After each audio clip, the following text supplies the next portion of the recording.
enjoy the film. You want butter on your popcorn? The theater will be ready in a second. So there's a big storm last night. Yeah. Yeah. Were you okay in your tree where you now live in the park? Yeah. I might have to find a new place to live. Did something happen? Well, since there was that big storm, it was very windy and a lot of lightning going on, very wet and rainy. Yeah, it was a thunderstorm. Yeah. Some squirrels came in and threw me out. Wait, is this related to the storm, or did they throw you out before the storm? Well, I guess that's true. They threw me out before the storm. Oh, so that's why you need to find a new place to live. You got evicted by squirrels. Yeah, which I guess kind of makes sense. In their defense, I did kick them out first, but in my defense, what the fuck? So where were you last night? Where have I you was been under a sleeping? bench. Oh, A very nice bench, by the way. also in the park? Mm-hmm. Yeah, nice little cozy bench. How did you guys do with the storm? Fine, Good. I was in It's my warm apartment. and under a blanket. It was Warm and under a blanket. That Yeah. sounds really nice for you, Henry.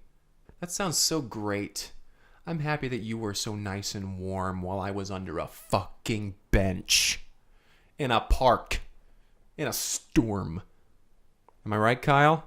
This guy, huh? I was also like in an With his apartment warm- in bed. Are you What the hell? I cannot believe that you two would not willingly stay with me in a park. Huh? What? We were never with you. What? We were never with you. You said, "All right, guys, I'm going to the park to sleep now." Yeah. And we were like, "Hey, man, like maybe it would be better if you didn't do that." Yeah. And by that I point- said there's a storm coming. Do you want to sleep at my place? Yeah. And I said, thanks, you too, man. I thought you guys were with me that entire time. No. No. When did you guys leave? Do you think we're squirrels? See, I'm so you're sorry. like you're getting mad at us like This it's is- our fault that you're homeless. No, but okay. I hear it now. Crazy Greg. I hung out with some squirrels last night, I suppose. Yeah. You make conversations just so uncomfortable. Yeah. It's so hard to navigate. How?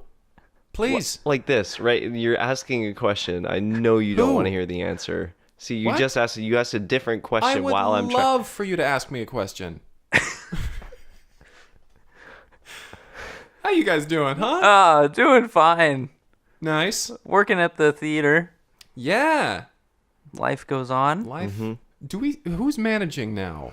I believe that Linda's talking about, since she owns the theater, that she's considering putting Tommy in charge, which is a bit, a little nepotism going on there. He is probably our worst employee. I don't want Tommy to be in charge. Nobody does. Me No, that's a neither. terrible, terrible decision. Yeah. Well, who else could do this? Well, why doesn't Linda just come in? Well, she's running all of those other things. She's got so many businesses that she So runs many- these days. So many thumbs and so many pies. Is that a phrase? Sure. There you go. She wears so many hats. She wears so many so pies. Many thumbs and so many pies. She has so many thumbs and so many hats. I feel like there's like a limited number of thumbs you can put in a pie. Well, Two is. two? Wow. You need to find more thumbs, fella. Am I right, Kyle? No, This guy I don't know. Stop here. asking me What for the hell? validation. I'm not going to validate the weird shit you say. Okay, here's the thing. If we don't find someone to manage this place, I don't know how I'm gonna get paid. I mean, we're getting paid I'm now. getting paid. Yeah. Yeah? Have you been officially hired back here, or are you just... Oh, I have to be hired back? Yeah, it's a new theater. I mean, I know that it looks exactly like the one that was in the pile. But he's legally dead. Also that. So, I have to be rehired here in order to continue being paid, or being paid at all. Yes. You need. Yes. That is so tedious. I Guess feel I'll like go it's in for- less tedious than showing up to work every day without being hired. That's a work ethic. I care about my job. You don't have a job. And I care about that. If you make money, you can maybe stop living in the park. It's a nice park. Okay, then Full of if you very you nice can benches. continue living in the park but still have some sort of income to buy food and maybe get some clothes so you're not still wearing that goat costume. That's true. I have kind of just been running about in my birthday suit. The suit that I was gifted on my birthday. Were you gifted this goat costume on your birthday? Yes. They an figured adult-sized you goat just costume. grow into it.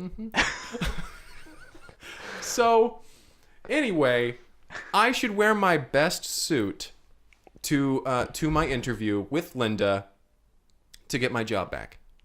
Sure.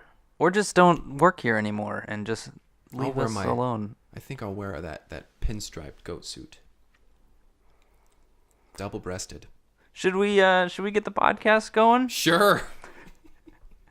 Welcome to Break Room at the Cineplex. Hello. My name is Kyle. My name's Greg. I'm Henry Harrison. And we watched a movie this week. Hell yes. It was called With These Helping Hands. Mm-hmm. And With these helping hands. it was about a blind surgeon. And it's based on a true story, actually. Yeah. Right. About this person's incredible journey from basically when they're coming out of school and going to medical school and then into their first few surgical procedures and just kind of like their story. And I don't know, so I think it was really interesting, like Inspiring. Yeah, it really was. biopic. So this blind doctor by the name of Sydney Lemons. She made it out of medical school, which was amazing. Like, one, she got into medical school. She was born blind, to be clear. This wasn't Yes. a later in life. Born blind, 100% blind. 100% blind. She did not have any visibility. Right. So we open on the scene of her finally getting her medical degree, and she's getting the diploma handed to her. And we're getting kind of like these little vignettes, flashbacks of her like studying these medical textbooks in Braille and like getting doing practice procedures on cadavers of like, feeling around inside of them, finding the organs and then operating on those. Right. Where she finally gets this diploma, and like this is like the happiest moment of her life, and that's basically the culmination of like, okay, like all this work has gone into something, but now you're prepared for the real world. This is where the trouble starts. Performing surgeries on real living people. Yeah. And she's excited for it, and as is everyone else for her. Yeah. She's like her family's all around her at her graduation. They're like, you did it, very good. This is when you have a career as a surgeon, a blind surgeon, it's going to be so inspiring. Yes. We Not cannot much but wait. inspiration coming from this situation. And so she goes in for her first day of rounds or whatever. Being a surgeon. Yeah, being a surgeon. At She's a called hospital. in, and they're like, okay, this is just a nice, easy appendicitis. You need to get this appendix out. She's like, awesome, I can do this, no problem. I was the best at appendices. And so she gets in there and she's cutting everything, and the nurses are there with her, and they're like, okay, so you're doing a great job. Suction, Scalpel. and then she's doing her thing, and the nurse says, "Oh, we're losing him. We're losing him. Uh-oh, something's going wrong." Dr. Lemons, we're losing him. And Sydney, she's there, and she's like, I know, damn it, I know. And so she's quickly trying to get this thing done, and everything looks like it's going wrong. They're like, we need a crash cart in here. Get the priest for the last rites. Everything's going horrible. And then finally, as everybody gets in there, and it's like a real heightened moment. Sydney's like, stop, and holds up an appendix. She's like, that's one for the books, and she throws it over her shoulder into a Slaps trash on can. Slaps on the wall, slides down into the and everyone applauds. Yeah. The priest, the priest, the nurse, the patient. And she's like, awesome. Well, that was just the first day. This is going to be amazing. spinning newspaper transition as it shows, like, blind surgeon performs perfect surgery.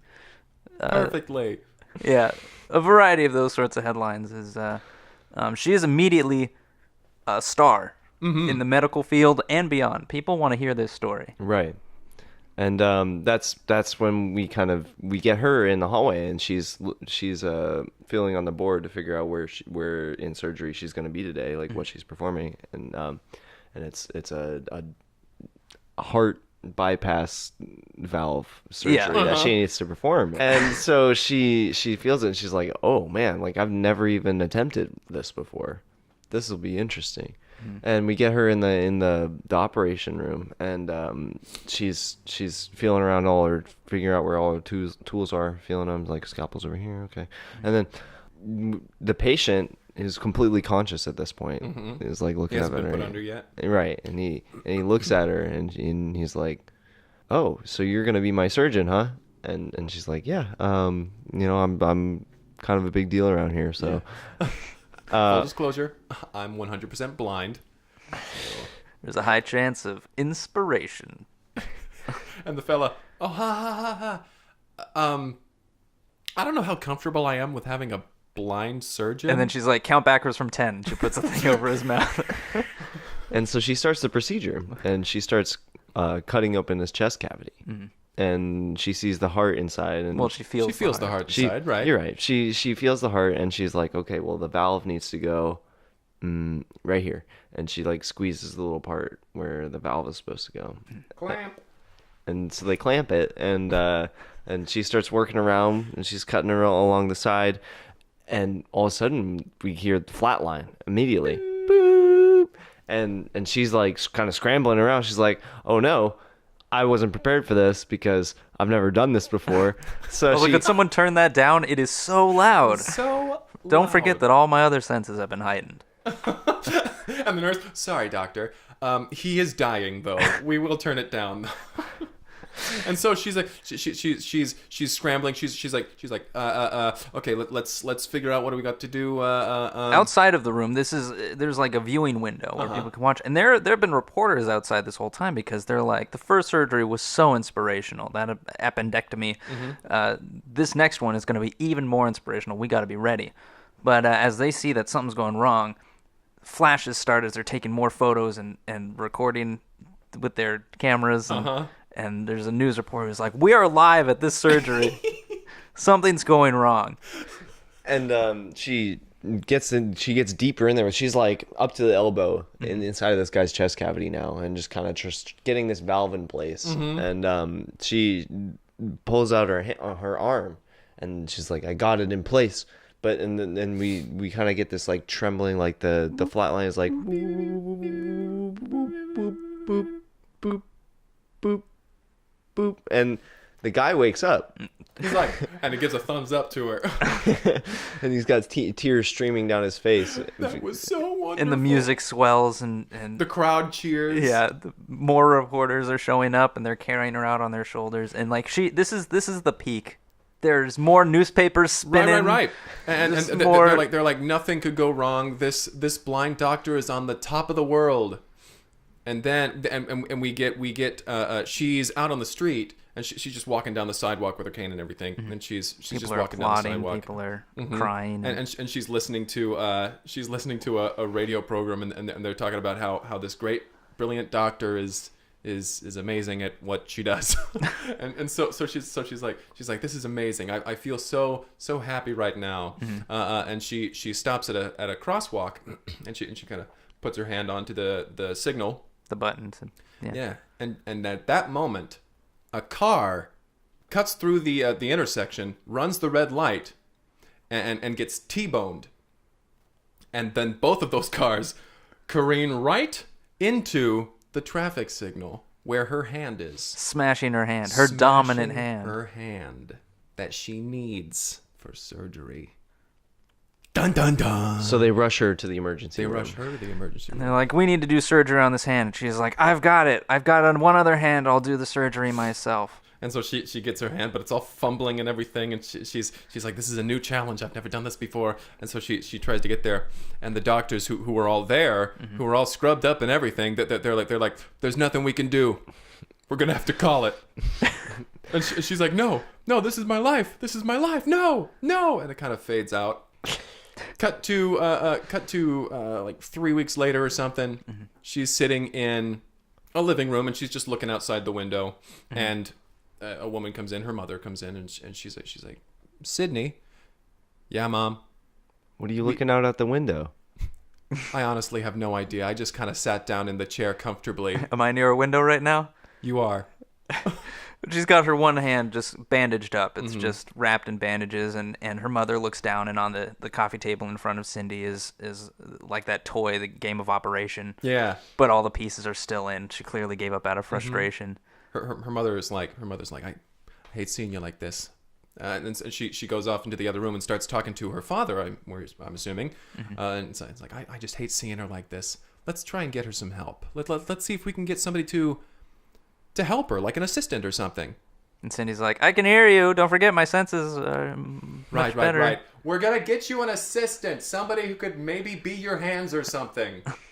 All right. I didn't need you to say it louder. I was saying I could hear you already. Right, sorry. And so the next few scenes are her meeting with like these people who want to work with this incredible doctor. Yeah. They keep rolling through, and every time she's like that they're not the right one. They're not the right one. And at the end of the day, she's just more defeated than she was at the start, because she's like, there's no way that anybody could be right. Yeah, I only have one more potential assistant to see today. I'm sure it won't be the right one. I've seen 90 people, and I have one left. Don't know why I chose 91 people to interview. And there's a small knock on the door. Just like that. And she's like, hears it from the next room over, and she starts walking toward the door. This little man walks in. And he's just like, hello. They call me Mr. Sue. And she is like, immediately hears the voice. She's like, wait a minute. That voice came from really close to the floor. And she's like, this could work. This might be perfect. As he reaches over to the game of Operation that she just brings with her everywhere, apparently. That's how she practices. And she's like, quick, tell me what you see. And he's like, well, there's a funny bone. She's like, okay, take that out. And he does. Okay, now try the thing that's in his elbow. Yeah, the other thing. And he just goes he goes piece to piece, and he the quickest she's ever seen. Yeah. Doesn't touch the sides at all. Well, it's the quickest she's ever heard. She doesn't. Yeah. And she's like, this is fantastic. We need a bigger test. And so they go outside. They're like, you. Hey, you. Do you need surgery done? And the person that they yell at, they're like, well, that's uncanny. Yes, I actually do. I need a new lung. I'm on the transplant list, but I'm near the bottom. And they're like, well, not today. You're not. You, sir, do you have an extra lung? Well, this is insane that you should say that. I was born with 3 lungs. Actually going to have this lung removed later this week. So inspirational. So inspirational. So they lay him down on the gurneys, and they begin operating. In front of this little diner or wherever they were. And Sydney is talking Mr. Sue through the surgery, right? And she's got her arms kind of like tucked underneath his elbows and kind of controlling. He's like a puppet. He's like a ventriloquist dummy. Yeah, it's like Ratatouille, but reverse with open lung surgery. Yeah, and a blind doctor instead of a rat chef. And it works. It works perfectly. Yeah, this is an incredibly successful surgery. So they quickly run in a car. They drive there to the hospital. They drive to the hospital, and they jump out and they run inside. And the receptionist lady there, she's like, Dr. Lemons, I wasn't expecting to see you ever again. What are you doing here? And Dr. Lemons is like, I need to see the head doctor. I need to speak to him immediately. So they're sitting there. They're sitting there in the lobby, and Sue's saying, he's sitting on her lap. He's just sitting there, and he's like, well, I'm really happy that we're able to have that we're able to have this opportunity, that you're willing to let me assist you in this way, because I don't have a medical degree at all. I don't know the first thing about the human body. I've just played a lot of Operation, and I'm really fast. And I'm really fast at it. I'm great at following directions, especially when you're just moving my hands. And so so the head doctor comes down, and he's like, Lemons, this is insane. What are you doing here? And Lemons says, give me a patient. I've got something to show you. So they go to the operation room. Mm-hmm. They've got a patient there. It's another triple bypass. The surgery that made her career. Mm-hmm. That made her the inspiration heart that she is. Bypass valve surgery. The heart bypass valve surgery. Yes. So you see them quickly putting on gloves, sterilizing their equipment and all get that out of here, Trevor. You're not operating on this guy anymore. Oh. Yeah. Kick out the normal surgeon. And the operation begins, and it is a tense affair. Mm-hmm. And as they're going, there's a window in this room as well, right. And a reporter walks by with a hat that's got a little press on little press tag in it, and he goes, "A scoop! Why that's Dr. Lemons. What a scoop!" And he rushes to smell a scoop. He rushes to a payphone and he dials out. He's like, "Get all the cameras!" And so Lemons is back at it. And so they're working on. Cut back to the surgery. It's just like close-up shots of them working, and Lemons is wiping sweat off of Sue's forehead, and Sue is using his with his own arms, right, mind you. because she's controlling his arms basically, and they're getting through it, and there's a clock in the corner, and it's the hours are just passing by. And intense until the janitor comes up to the clock and he takes out the batteries and he put the batteries in, and then the clock just starts going normal speed. Yeah. So 6 minutes pass. And they're 6 minutes have passed. There's another shot of the window, and there are just a whole bunch of reporters, and again with the flashing and the big old flash bulbs. I don't know what era this is supposed to be, but yeah, because those were some pretty modern cars outside. Yeah, and so yeah, they're just sewing up this patient, and Sue's sewing up the patient, and They kind of take a step backwards, and there's silence. A hush falls across the room as they take the gas mask off of the patient, and they turn back on the heart monitor to see if his heart's still working, because they turned it off for dramatic It was a effect. distraction. It was a distraction. They turn on the heart monitor and nothing.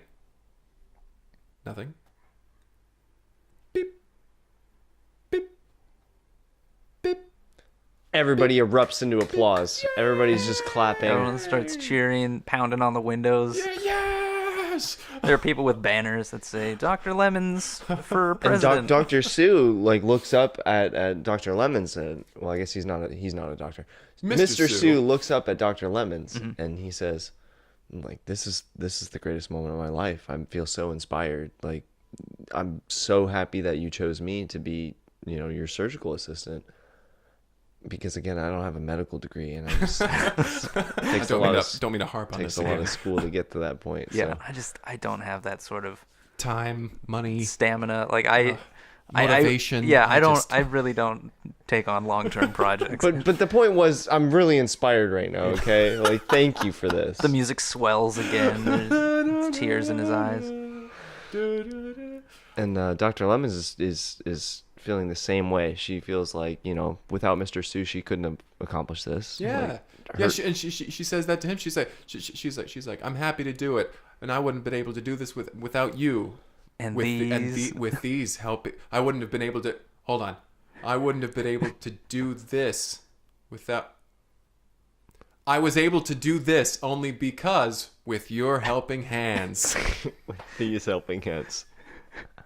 It's a little clunky, and they got the title a little bit wrong. A little off. But that's the moment where it would have been the title of the film line. But and then it's them just rushing down the steps of the hospital, and they just jump in the air. And freeze frame. Freeze frame plays. Press hats are being thrown in the air and flashing lights. And freeze frame, and the song Freeze Frame plays. That song makes an appearance in a lot of our films. A lot of movies. Not our movies, just movies in general. A lot of their movies. A lot of movies. Those movies.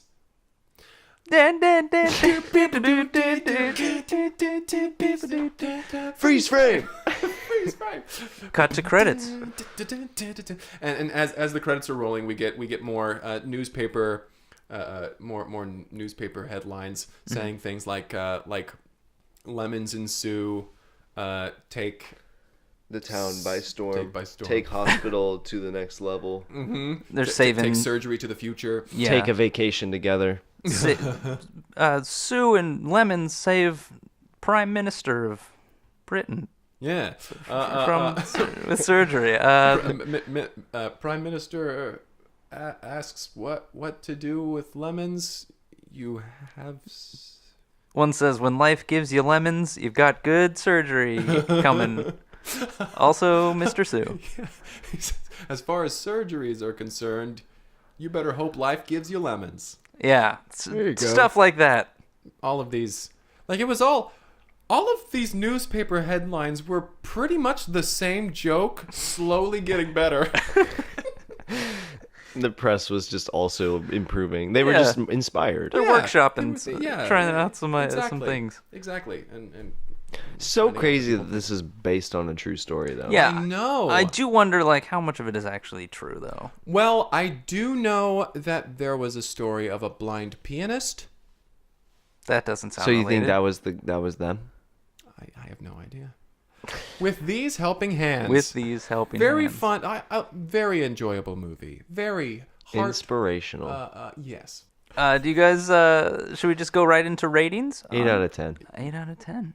Yeah, I'll give it a 7. I like it. I'll give it a 7 as well. I liked the relationship between Sue and Lemons. Mm-hmm. I like that sort of like... The only relationship in the movie. Yeah, really. Well, I mean, there was the relationship between the mother and, I assume, her father. They were talking in the next room over. Yeah. I mean, it was clear that's who it was. They don't need to, like, spell this out for you. Well, I mean, I just have no idea. And there was a really interesting scene where she was... it was just after her accident, and she was trying to show that she didn't need anybody's help to do anything. So she was using, I assume, her own toothbrush in the restroom, I think. And she was. There are context clues where you can gather some of this information. I don't want to make any assumptions.